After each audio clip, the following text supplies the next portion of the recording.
আসসালামু আলাইকুম। চলেন আপনাদের সাথে আজকে সুন্দর একটা ভিডিও শেয়ার করি। আশা করি সবাই অনেক কাজে আসবে। যেহেতু এখন লিচুর সিজন চলছে, সবাই কম বেশি লিচু পছন্দ করে। তো দেখতে পাচ্ছেন আমি এখানে লিচিগুলোকে ঠাল সহকারে কেটে নিচ্ছি। আমি এখানে এগুলা ডিপ ফ্রিজে 5 মাস থেকে 6 মাসের জন্য ফ্রোজেন করে রাখবো। সেজন্য আমি এগুলোকে এভাবে কেটে নিয়েছি এবং লিচিগুলোর গায়ে যেহেতু পানি না থাকে সেজন্য একটা টিস্যু পেপার দিয়ে ভালো করে মুছে নিয়েছি।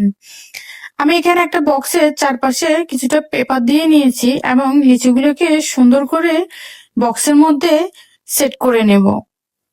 আপনারাও চাইলে এভাবে ডিপ ফ্রিজে লিচু সংরক্ষণ করে খেতে পারেন, একবারেই তরতাজা থাকবে।